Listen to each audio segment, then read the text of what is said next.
먼저 인사드리겠습니다. 안녕하십니까? 저는 국세청 공익중소법인 지원팀에서 근무하고 있는 김보석입니다. 반갑습니다. 먼저 온라인이긴 하지만 이렇게라도 전국에 계신 의료 분야 공익법인 실무자님들을 만날 수 있어서 영광으로 생각을 합니다. 그리고 오늘 본 시간은 이달에 진행되는 출연재산 보고하고 결산서류 등 공시를 하는 과정에서 어려움 없이 진행하실 수 있도록 그 마련된 시간인 만큼 많은 도움이 되었으면 하는 바람입니다. 그럼 그리고 혹시나 지난주에 공통 분야를 진행을 했었는데 공통 분야랑 오늘 의료 분야랑 이게 완전히 다른 내용이 아니고 기본 신고 방법이나 그런 내용은 동일하고, 그리고 우리 협력 사항이라든지 지켜야 할 사항에서 의료법인과 관련된 질의해진 사례, 세법 사례라든지 그런 부분이 추가가 된 내용이니까 참고를 해주시면 좋을 것 같습니다. 그러면 본 내용 설명에 앞서서 개선된 사항과 안내 사항을 말씀드리겠습니다. 개선 사항으로는 첫째, 그동안 세무대리인이 그 출연재산 보고만 대신 작성 가능했습니다만 올해부터는 결산 수료 공시가 가능하게 되었습니다. 그리고 결산 수료 공시의 표준 서식과 출연재산 보고서는 동일한 항목이 많았지 않습니까? 그렇다 보니까 중복해서 작성을 해야 되는 번거로움도 있었고, 그리고 또 두 보고서 간에 금액이 불일치하거나 일부 서식을 작성을 누락하는 등의 오류가 많았었습니다만, 이를 보완을 해가지고 출연재산 보고서하고 결산 서류 공시를 한 번에 이행할 수 있도록 할 수 있는 종합신고 시스템을 개통을 했습니다. 그래서 지난 4월 1일부터 개통이 돼서 운영이 되고 있으니까 출연재산 보고서랑 결산 서류 공시를 모두 이행을 하셔야 되는 경우에는 각각 개별 화면을 이용하시는 것보다는 한 번에 이행할 수 있는 종합신고 시스템을 이용을 하시면 편리하게 작성할 수 하실 수 있습니다. 그렇다 보니 많은 이용 부탁 좀 드리겠습니다. 그리고 오늘 교육 중에 궁금하신 사항들이 혹시 많으실 텐데 그런 부분은 채팅창에 남겨주시면 됩니다만, 혹시나 저희가 답변은 달고는 있지만 시간 관계상 혹시나 답변이 오늘 바로 못 나갈 수도 있습니다. 그런 경우에는 홈택스 공익법인 안내 포털 공지사항이나 아니면 납세자 세법교실 공지사항을 통해서도 답변을 드릴 예정이오니까 참고를 해주시면 좋을 것 같고요. 그리고 지금 화면에 띄어진 자료 중에는 저희가 교재 제작 후에 추가한 내용이 있다 보니까 실물로 받으신 교재는 없는 내용이 있습니다. 그래서 본 자료도 함께 등록을 해 놓을 예정이니까 참고를 해주시면 좋을 것 같습니다. 그럼 본격적으로 시작을 하도록 하겠습니다.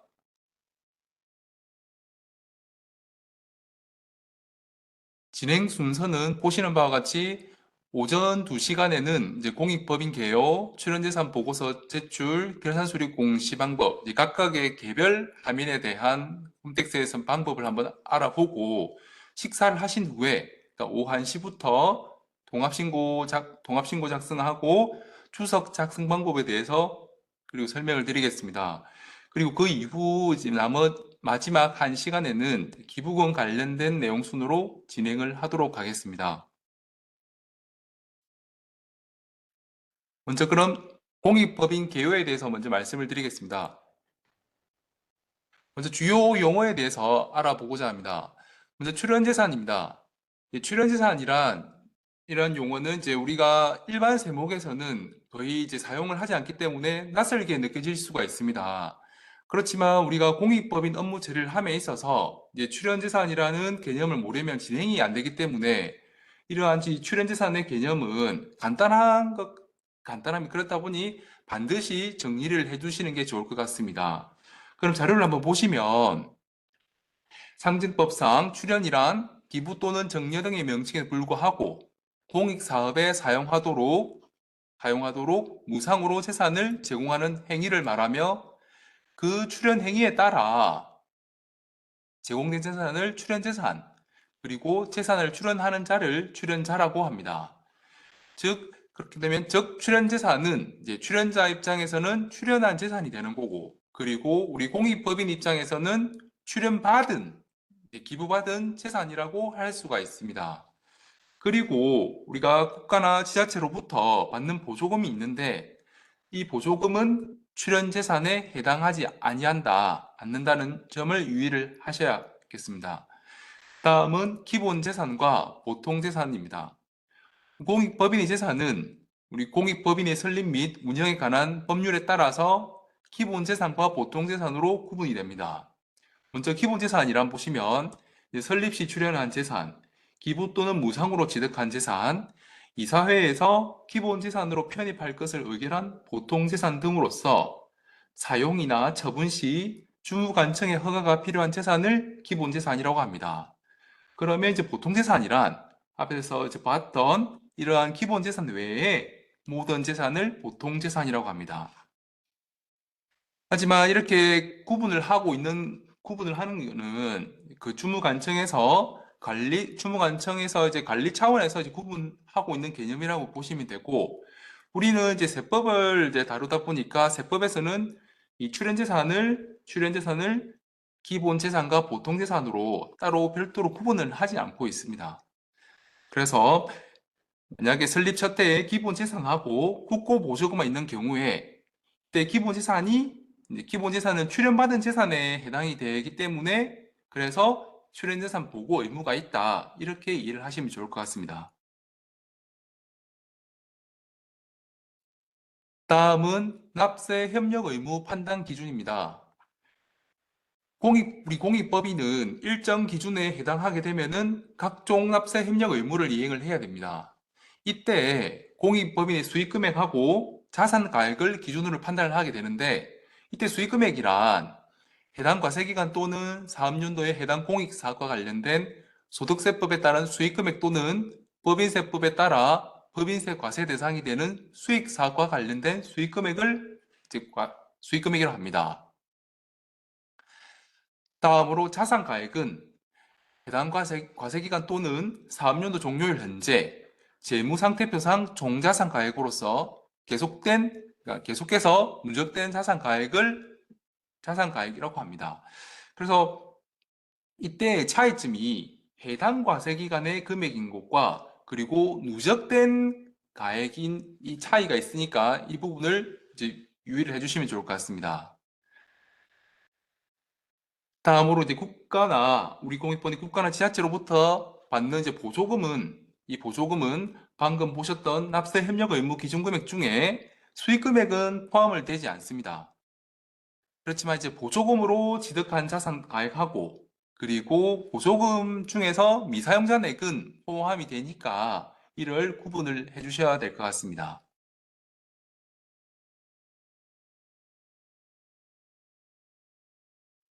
다음은 공익법인 전용 계좌입니다.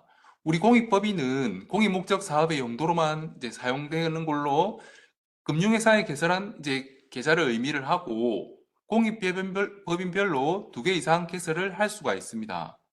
그리고 운용소득은 우리 공익법인이 출연받은 재산을 수익용 또는 수익사업용, 예를 들어 이제 증기예금에 예탁을 한다든지 임대사업을 개시한다든지 이러한 수익용, 수익사업용으로 사용을 해서 발생하는 소득을 운용소득이라고 합니다.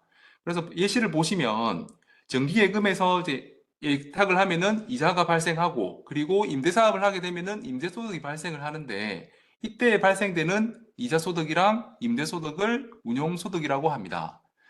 다만 우리가 보조금처럼 출연재산이 아니라고 말씀을 드렸는데 이러한 출연재산이 아닌 자산으로부터 발생하는 이제 소득이 있다 하더라도 그 소득은 운용소득에 해당하지 않는다. 그리고 이제 의무 불이행 등의 이러한 사유로 해서 증여세가 부과가 돼가지고 사후관리가 종결된 자산이 있을 수 있습니다. 그 자산으로부터 혹시나 발생하는 소득이 있는데 그 소득도 이미 사후관리가 종결됐기 때문에 그래서 그 소득도 운용소득에 해당하지 않는다. 이 부분을 차이점을 이제 보시면 좋을 것 같습니다. 다음은 고유목적 사업준비금입니다. 방금 말씀드렸던 이제 이자소득이나 임대소득이 발생을 한 경우에는 우리가 신고를 하고 그러니까 소득에 대한 세금을 납부를 해야 됩니다만 각 소득별로, 그러니까 법인세법상의 이자소득이나 배당소득은 100%, 그리고 기타 수익 사업에 발생한 소득에 대해서는 55% 곱해가지고 산출한 금액 범위 내에서 우리 고유목적 사업준비금 설정을 통해 송금에 산입해서 세금을 전액 납부하지 않는다거나 일부 납부하지 않는 등의 효과가 발생을 하게 됩니다. 그래서 그러므로 인해 가지고 공익사업의 재원을 확보를 할 수 있게 이렇게 하고 있습니다만, 이때 설정되는 그 고유목적 사업준비금을 준비금을 마냥 그대로 언제까지 사용하게끔 그냥 놔두는 게 아니고, 해당 준비금을 송금에 산입한 날이 속하는 사업연도 종료일 이후 5년이 되는 날까지 반드시 고유목적 사업 등에 사용해야지, 만약에 이를 사용을 못했다, 이때는 법인세 과세가 되니까 이를 유의를 하셔야 될 것 같습니다. 다음으로 이제 공익법인의 개념에 대해서 살펴보겠습니다. 그 공익법인이란 우리 법인세법상 그 비영리법인으로서 상증법 시행령 제12조 각 호에 열거된 공익사업을 영위하는 법인을 공익법인이라고 합니다. 23년 전년도 말 기준으로 해서 약 3만 9천여의 공익법인이 있습니다만, 그 중에서 우리 의료 분야 공익법인은 한 1,100여 개로 약 3% 정도의 비중을 차지를 하고 있습니다. 그리고 여기서 특례기부금은 과거의 법정기부금을, 그리고 일반기부금은 지정기부금을 의미하는 건데, 이 부분에 대해서는 오후 시간에 다시 설명을 드릴 예정입니다. 그럼 우리 상증법 시행령 제12조 각 호를 한번 살펴보시게 되면, 1호는 종교의 보급, 2호 학교 유치원 설립 경영하는 사업, 3호는 이제 사회복지 사업, 그리고 4호는 그러니까 의료법에 따른 의료법인이 운영하는 사업이 열거되어 있습니다. 그래서 우리 의료법인은 이 호에 따라 가지고 이제 공익법인에 해당하는 것입니다. 그리고 아래 5호부터 7호는 참고를 해주시면 좋을 것 같습니다. 다음은 이제 공익법인에 대한 세제 지원 부분에 대해서 한번 살펴보겠습니다. 우리 공익법인은 국가를 대신해서 공익사업을 영위를 한다는 점에서 우리 공익법인이 기부금, 출연금 이러한 금액을 무상으로 취득을 한 재산에 대해서는 상속세랑 증여세를 이제 면제를 해주고 있고, 그리고 만약 수익 사업을 영위를 하는 경우, 이제 임대 사업을 이제 영위를 하는 이러한 수익 사업을 영위를 하는 경우에는 공익법인이라 하더라도 신고 의무가 있는 게 아예 문제되는 게 아니고, 법인세 신고 납부 의무가 있습니다. 다만 앞서 아까 보셨던 그 소득에 대한 고유 목적 사업 준비금 설정을 통해 가지고 이제 공익 재원을 지원을 하고 있고, 그리고 만약에 원천 징수된 이자만 있는 경우에는 이자 소득에 대한 법인세 신고를 해서 원천세를 환급받을 수 있도록 하고 있습니다. 근데 여기서 이제 한 가지 말씀을 드리면, 반드시 정기 신고를 해야지만이 환급이 가능한 것이지, 현재 기한 후 신고라든지 경정 청구로는 환급이 불가하다, 이 점을 유의를 해주셔야 할 것 같습니다.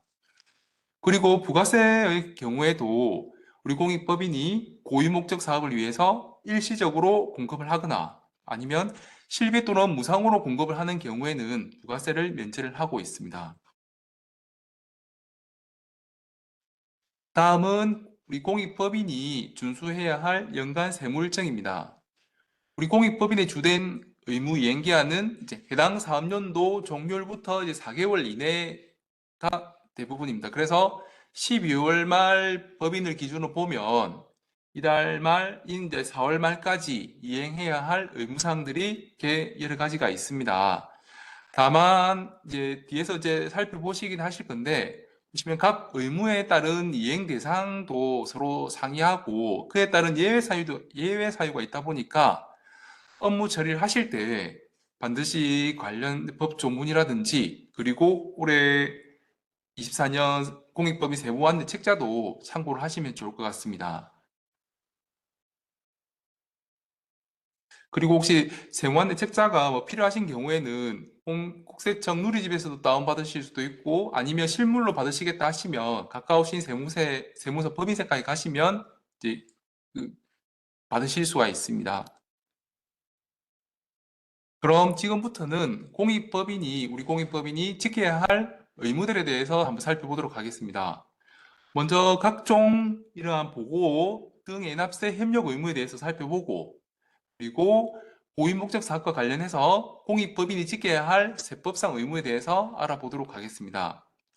혹시나 이러한 여러 의무사항 중에서 이제 제대로 이행되지 못하는 게 있다면은 이제 면제받은 증여세 등이 다시 부과가 되기도 하니까 유의를 하셔야 될 것 같고, 그리고 여기서 한 가지 더 말씀을 드릴 점은, 일반적으로 외부 회계 감사하고 결산 서류 공시를 할 때 보통 일반적인 공익법인 회계 기준을 따라야 합니다만, 우리 의료법에 따른 의료법인은 적용이 제외된다는 점을 먼저 말씀을 드립니다. 그럼 먼저 납세 협력 의무입니다.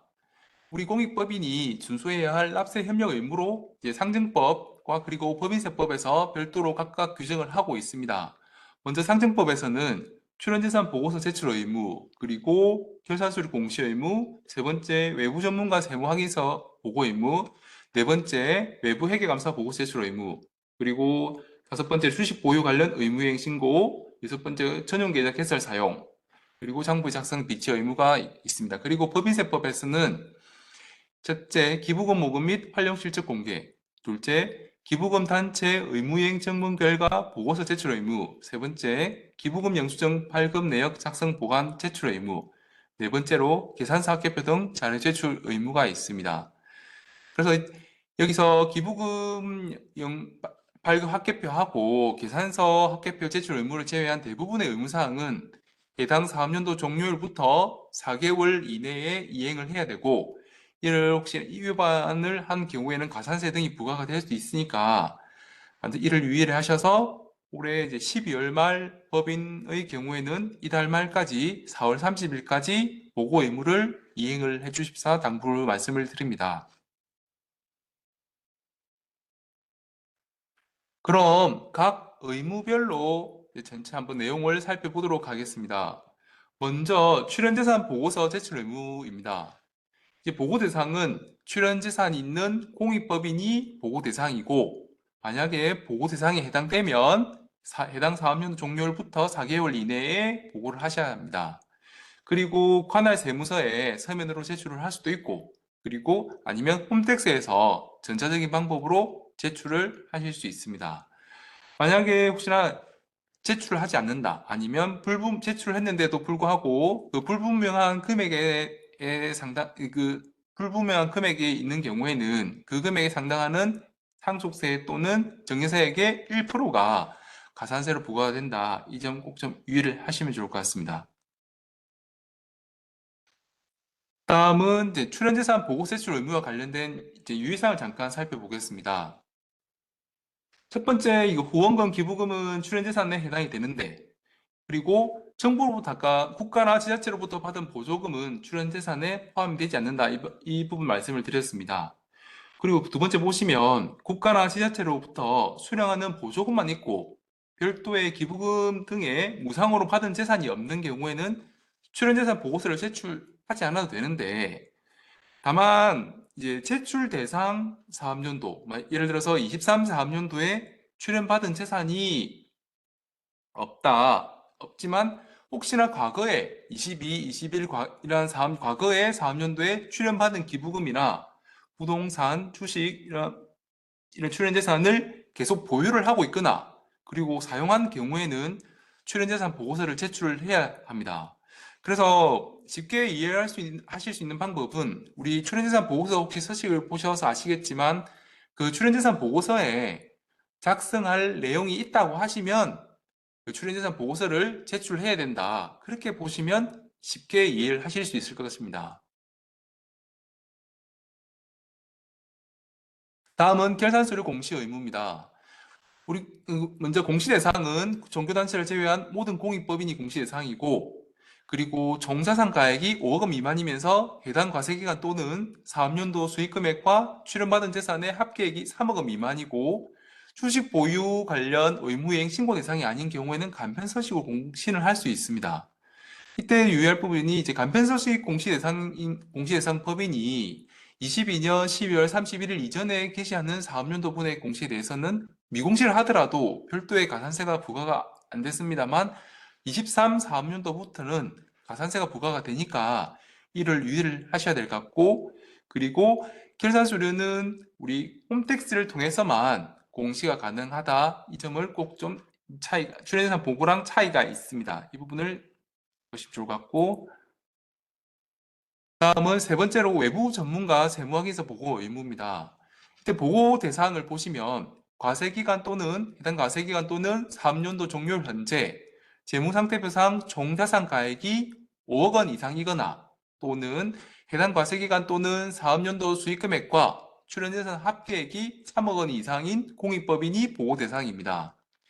여기서 한 가지 더 말씀을 드릴 점은 아래쪽에 다음 장에서 설명을 드릴 외부 회계 감사를 받으면은 이제 외부 전문가 세무 확인을 받을 필요가 없다고 생각하실 수도 있습니다만, 외부 회계 감사 보고서 제출 대상하고 외부 전문가 세무 확인서 보고 대상이 각각에 해당이 된다고 하면 반드시 둘 다 이행을 해야 한다는 점을 꼭 기억을 해주셨으면 좋겠습니다. 다음은 외부 전문가 세무항에서 보고 관련해서 유의할 사항으로 두 번째를 보시면 우리 본점에서 이제 지점의 내역을 포함을 해가지고 보고 의무를 수행을 해야 한다는 점을 꼭 좀 유의를 해주시면 좋을 것 같습니다.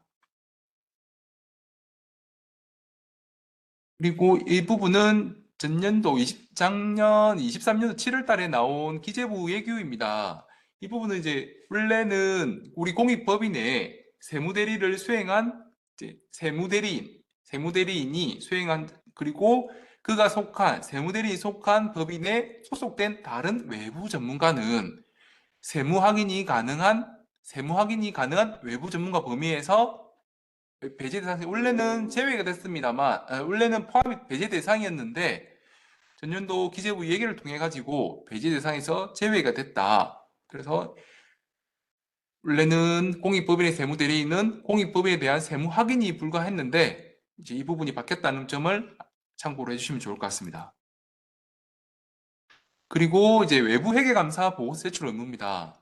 이행 대상은 직전 사업연도 총자산가액 100억 원 이상 또는 수익금액과 출연재산 합계액이 50억 원 이상 또는 출연재산 가액이 20억 원 이상인 공익법인이 이행 대상입니다.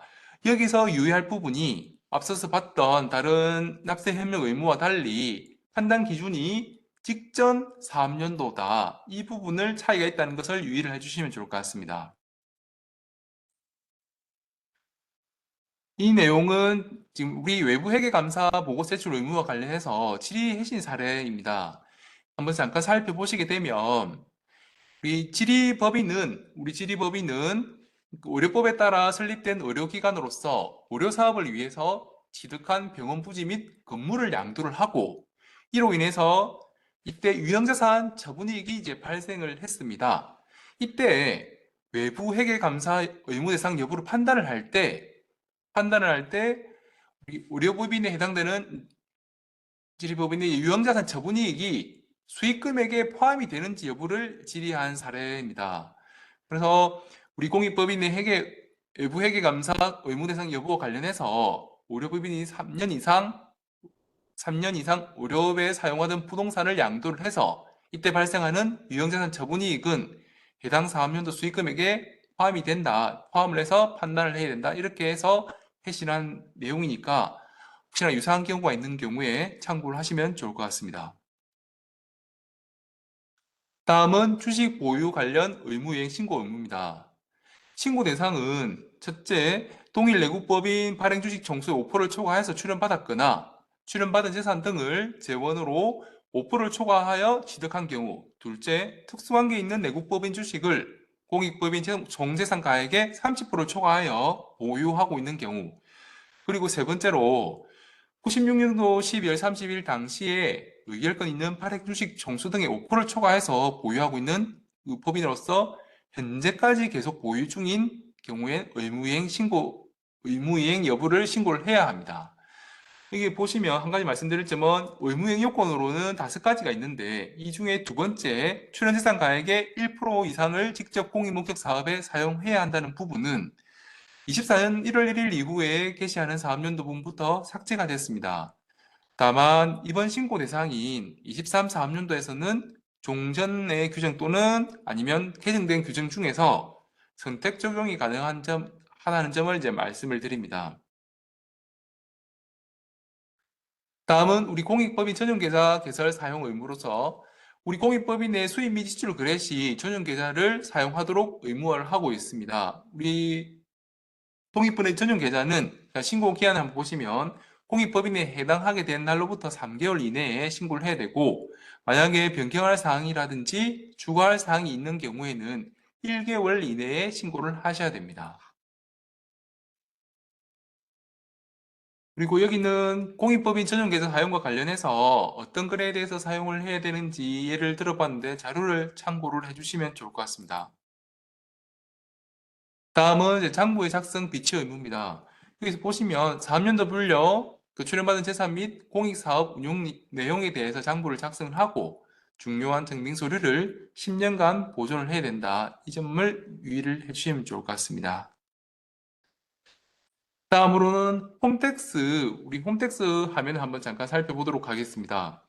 여기서는 처음에 로그인 하시면 지금 명세서 자료제출 공익법인으로도 이렇게 선택을 하시면 아래쪽에 메뉴가 이렇게 나옵니다만, 이제 제가 권장을 드리는 방법은 이게 첫 번째 화면에 보시면 그 세무 업무별 서비스라는 이 메뉴가 있습니다. 현재 그 첫 페이지에 그 노출이 되고 있을 텐데, 그 공익법인 종합 안내라고, 여기를 통해서 공익법인 안내 포털 다음에 보실 여기로도 바로 연결이 되니까 이 여기서 세무업무별 서비스에서 공익법인 종합 안내를 통해서 가시는 게 훨씬 더 편리하실 것 같습니다. 그러면 여기서 나오는 우리 공익법인 안내 포털 화면을 잠깐 설명을 드리면, 여기서는 우리 결산서류 공시도 그러니까 개별적으로 결산서류 공시도 할 수 있고, 그리고 출연재산 보고서도 제출을 하실 수가 있습니다. 그리고 그러니까 결산서류 공시한 부분도 열람을 하실 수도 있고, 그리고 조금 전에 봤던 공익법인 전용계좌 개설 신고도 하실 수가 있습니다. 그리고 혹시나 저희가 아까 말씀드렸듯이 오늘 뭐 질문이라든지 이런 공지할 내용이 있는 경우에는 여기 공지사항에 다 수록을 해놓고, 현재도 보시면 올해부터 이제 주석 표준화 대안 작성 매뉴얼도 지금 등록은 되어 있습니다. 그래서 이 부분을 좀 확인을 해주시면 좋을 것 같고, 그리고 혹시나 공익법인과 관련해서 다양한 정보를 여기 세움도움 정보 안내하고 이 공익법인 뉴스레터를 통해서도 제공을 하고 있으니까 참고를 해주시면 좋을 것 같습니다. 그러면 우리 아까 봤던 공익법인 전용 계좌 신고와 관련해서 제가 한 가지 말씀을 드리면, 여기에 들어오시면 사업용 계좌랑 공익법인 계좌 이렇게 두 가지를 선택을 하실 수가 있으신데, 이때 처음에 만약에 아무 계좌도 지금 등록이 안 돼 있다고 하면 아래쪽에 아무것도 없습니다. 그래서 등록할 계좌번호를 입력을 하고 그리고 조회하기를 누르면 계좌 추가라는 게 활성화가 됩니다. 그런 후에 이때 계좌번호를 입력을 하시면 입력을 하신 후에 신청하기를 클릭을 하시면 그 신고를 하실 수가 있습니다. 근데 여기 한 가지 보시면 정보 공개 여부라고 있는데, 이때 열을 만약에 선택을 하시면은 그는 계좌번호가 전체 다 마스킹 이제 처리되는 거 없이 전체 다 보실 수 있는 거고, 만약에 풀을 선택을 하시면 별표 처리가 돼서 별표 처리가 된다는 그 점 차이가 있으니까 그 부분만 알고 계시면 좋을 것 같습니다. 그리고 여기서 아까 보셨던 세무도움 정보 안내랑 클릭을 하게 들어가면 동영상 보기라든지 그리고 세제 혜택 및 의무사항, 그리고 신설된 공익법인 제도에 대해서 이렇게 안내가 되고 있고, 그리고 공익법인 매월별로 뉴스레터가 지금 나가고 있습니다. 그래서 그 내용도 확인을 하실 수가 있습니다. 그럼 지금부터는 우리 공익법인이 그 출연받은 재산에 대해서 이제 증여세 등을 면제받은 대신에 세법상 지켜야 할 의무에 대해서 설명을 드리도록 하겠습니다. 각각의 한 가지 다시 한번 살펴보도록 하겠습니다.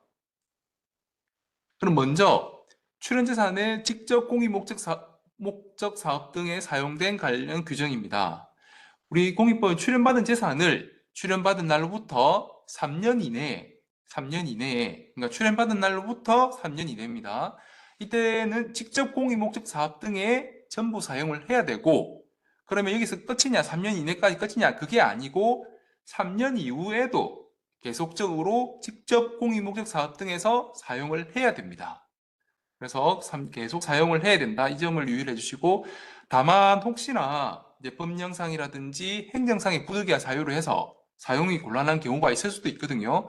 그런 경우에 이제 주무부 장관이 인정한 경우라든지 우리 공익목적 사업의 이제 인허가와 관련된 소송이 진행 중이다. 그래서 사용이 곤란한 경우에는 이러한 사유가 없어진 날부터 1년 이내에 직접 공익목적 사업 등에 사용을 해야 됩니다. 그렇지만 혹시나 만약에 그 출연재산을 직접 목적 사업 등이 이런 용도 외에 사용을 하는 경우에는 증여세가 부과가 될 수 있다는 점을 유의를 해주시기 바랍니다. 다음은 두 번째로 출연재산의 매각 대금에 대한 관련 내용입니다. 우리 공익법인이 출연재산을 이제 출연받은 재산을 매각을 한 후에 이제 발생되는 그 매각 대금을 우리 공익 목적 사업에 사용을 해야 됩니다. 그 매각 대금도 공익 목적 사업에 사용을 해야 되는데 이때 기준 기간이 매각한 날이 속하는 과세기간 또는 사업연도 종료일부터 이제 1년 이내에 매각 대금의 30% 그리고 2년 이내에 60%, 3년 이내에 90% 이상을 직접 공익 목적 사업에 사용을 해야 됩니다. 만약에 매각 대금을 공익 목적 사업에 사용하지 아니한다. 이때도 이제 불이익이 있는데 이때까지 차이점은 2년 이내까지는 10% 미달 사용액에 10%의 가산세가 부과가 됩니다만 3년이 경과하는 경우에는 증여세가 부과가 된다는 점을 차이가 있으니까 좀 구분을 하시면 좋을 것 같고, 그리고 직접 공익 목적 사업 등에 사용해야 할 실적에는 어떤 것이 있느냐 잠깐 설명을 드리면, 우리 매각 대금으로 직접 공익 목적에서도 사용하고, 그리고 6개월 이상의 그러니까 운용을 하는 수익용 또는 수익 사업용의 재산을 취득을 하는 경우도 포함을 하고 있습니다. 근데 다만 운용 기간이 6개월 미만인 재산은 제외가 된다는 점을, 좀 차이가 있으니까 6개월 미만은 차이가 있습니다. 그래서 이 점 차이가 있는 점을 꼭 좀 유의를 해주시면 좋을 것 같습니다. 다음은 출연재산의 운용소득 관련된 내용입니다. 아까 운용소득에 대해서 말씀을 드렸는데, 그러니까 공익법인이 출연받은 재산을 수익용 또는 수익사업용을 아까 은행에 예치를 한다거나 그리고 부동산 임대를 하고 있다, 이러한 수익사업용 운용을 하고 있는 경우에 발생하는 그 소득을 운용소득이라고 말씀을 드렸고, 이러한 운용소득을 우리 공익법인은 직접 또 공익목적 사업에 사용을 해야 됩니다. 그리고 그 소득이 발생한 과세기간 또는 사업연도 종료일부터 1년 이내에 80% 이상을 직접 공익목적 사업에 사용을 해야 됩니다. 만약에 그 사용 기준이 있는데 이 사용 기준에 미달을 한 경우에는 미달 사용액의 10%를 가산세가 이제 부과가 됩니다. 그리고 혹시나 공익 목적 외로 사용을 했다. 이때에는 그 운용소득 금액하고 목적 외 사용 금액의 비율을 구해가지고 비율만큼의 출연재산 평가액에 대해서 증여세가 부과가 된다. 이 점을 유의를 하셨으면 좋겠습니다. 그리고 이 부분은 이제 전년도 23년도 9월 달에 이제 그 질의해신 사례입니다. 혹시나 유사한 사례가 있지 않을까 해서 이제 자료를 찾아가지고 가지고 왔는데 한번 잠깐 살펴보시면 될 것 같습니다.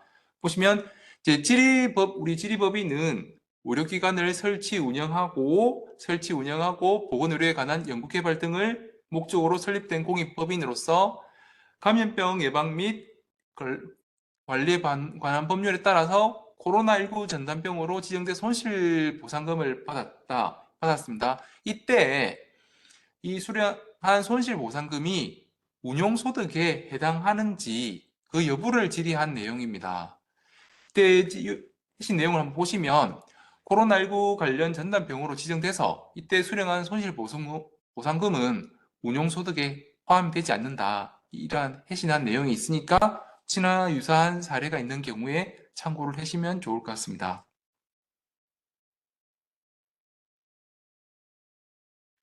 다음은 주식 보유 기준 초과 금지 의무입니다.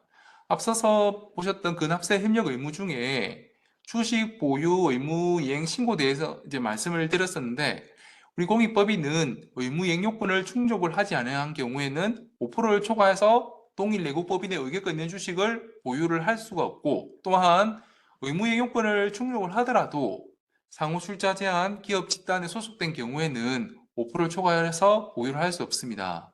그리고 각 사항별로 10% 적용 대상, 20% 적용 대상이 이제 구분되어 있으니까 이 자료를 참고를 해주시고, 그리고 혹시나 만약에 의무이행 요건을 미충족을 한 경우에는 증여세 또는 가산세가 부과가 될 수 있다는 점을 유의를 해주셨으면 좋겠습니다. 계속해서 주식 보유와 관련된 내용인데, 이 내용은 5% 초과 보유 주식에 대한 매각 의무와 관련된 내용입니다. 그래서 자료를 참고를 해주시면 좋을 것 같습니다. 다음은 우리 출연재산의 출연재산가액의 일정 비율 이상의 의무사용 관련 의무입니다. 첫 번째 문제 대상을 보시면 이행 대상을 보시면 총자산가액의 5억 원 이상이거나, 그리고 해당 사업연도 수익금액과 출연재산 합계액이 3억 원 이상인 공익법인과, 그리고 주식 보유 의무이행 신고 대상 공익법인이 이를 지켜야 할 의무입니다. 그래서 이 대상이 구분된다는 점을 알고 계시면 좋을 것 같고, 그래서 이러한 공익법인은 출연재산가액의 일정 비율에 상당한 금액을 직접 공익 목적 사업에 사용을 해야 되는데, 만약에 미달하게 사용한 경우에도 계속 말씀을 드리지만 이때도 가산세가 부과가 된다는 점을 유의를 해주시면 좋을 것 같습니다. 다음은 이 내용 이제 출연재산 일정 비율 의무 사용, 앞에서 말씀드렸던 출연재산 일정 비율 의무 사용 관련한 질의 해신 사례인데 잠깐 내용을 한번 보시겠습니다. 먼저 아래 첫 번째 사실관계를 한번 보시면, 우리 질의법인은 의료기관을 운영하는 비영리 공익법인으로서 의료사업 및 보건의료에 관한 연구 등을 정관상 고유목적 사업으로 하고 있고, 법인세법상 수익사업에 해당하는 의료사업에서 발생한 소득에 대하여 법인세를 납부를 하고 있고, 그리고 운용소득을 공익목적 사업에 직접 사용을 하고 있습니다. 그리고 이제 질의법인은 지리법인이 영위하는 사업을 보면, 첫 번째 의료기관을 설치 운영, 두 번째 지역 영세민 무료 및 무의촌 순회 진료, 그리고 세 번째로 보건의료에 관한 연구 및 개발 보급으로 되어 있습니다. 이때 질의한 내용을 보시게 되면 이 의료법인이 출연재산 가액의 1% 상당액을 정관상 공익목적 사업이자 수익사업인 의료사업에 사용을 하는 경우에, 이때 상증법 제48조 제2항 제7호에 직접 공익목적 사업에 사용한 것으로 볼 수 있는지 이를 질의를 했습니다.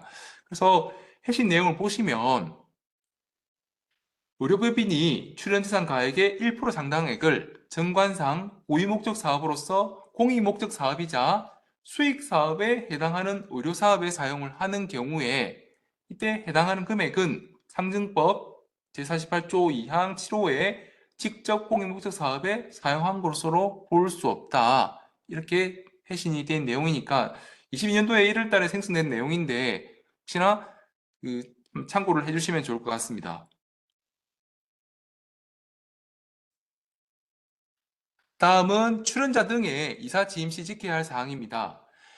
여기서 먼저 보실 게 상정법 시행령 제38조 11항에서 규정하고 있는 우리 공익법인이라고 되어 있는데, 여기에는 의료법인은 제외가 된다. 이 점을 먼저 말씀을 드립니다. 근데 혹시나 오늘 참여를 하신 분 중에 의료법인이 아닌 공익법인들도 다수 있으셔가지고 간단히 잠깐만 설명을 드리겠습니다. 그 주 내용은 출연자 또는 그 특수관계인이 공익법인 등의 현재 이사수의 5분의 1 초과해서 이사가 되거나 공익법인의 임직원이 되는 경우에는 5분의 1 초과하는 이사 또는 임직원에게 지출된 급여, 판공비, 차량 유지비 등의 이러한 경비 전액을 가산세로 부과가 된다는 내용입니다. 다만 원활한 이제 우리 공익법인의 원활한 공익 목적 수행을 위해서 꼭 필요한 전문 자격 소지자의 임직원은 채용은 허용되니까 여기서 의사 선생님이라든지 학교 선생님 이러한 부분은 가산세가 부과 대상에서 제외되는 임직원에 포함이 됩니다. 다음은 특수관계 있는 내국법인을 위한 광고 홍보 금지 규정입니다. 신문이나 잡지, 인터넷 등을 이용을 해서 내국법인을 위해서 홍보를 하거나 특정 상품에 관한 정보를 제공을 하는 행위가 금지가 되어 있고, 그리고 팜플렛이나 입장권 등의 특정 상품에 대한 정보를 제공하는 행위도 금지가 되고 있습니다. 만약에 이를 위반을 한 경우에는 광고 홍보 매체의 이용 비용, 행사 비용 전액은 가산세로 부과가 됩니다. 다음은 자기 내부 거래 시 지켜야 할 사항으로, 여기서 잠깐 자기 내부 거래란 뭔지 말씀을 드리면 특수관계인 간에 내부 거래를 통해서 이익을 무상으로 이전한 것을 자기 내부 거래라고 하고 있습니다. 우리 그래서 공익법인이 출연받은 재산 아니면 출연받은 재산을 원본으로 해서 취득한 재산, 그리고 출연받은 재산의 매각 대금 등을 정당한 대가를 안 받고 출연자나 특수관계에 있는 자에게 사용 수익을 하는 경우에 그 제공된 이익에 대해 상당한 가액을 공익사업에 사용하지 않은 걸 봐서 증세를 과세를 하고 있습니다. 다음은 특정 계층에 대한 공익사업 혜택 제공 금지 규정입니다. 우리 공익법인이 출연받은 재산을 원래는 사회 전체의 불특정 다수인의 이익을 위해서 사용을 해야 되는데, 그렇지 않고 사회적 지위나 직업, 근무처, 출생지 등에 의해서 일부에게만 혜택을 제공을 하는 경우에 그때는 출연받은 재산을 공익 목적에 사용하지 않은 걸로 봐서 이때도 증세가 과세가 됩니다. 다만 혹시나 공익법인의 설립 또는 정관의 변경을 허가하는 조건으로 해서 주무부 장관이 이렇게 주무부 장관이 협의해서 공익사회 수혜자 범위를 정한 경우도 있으니까 이때는 제외되니까 예외를 한번 참고를 하시면 좋을 것 같습니다. 다음은 공익법인이 해산시 지켜야 할 의무입니다.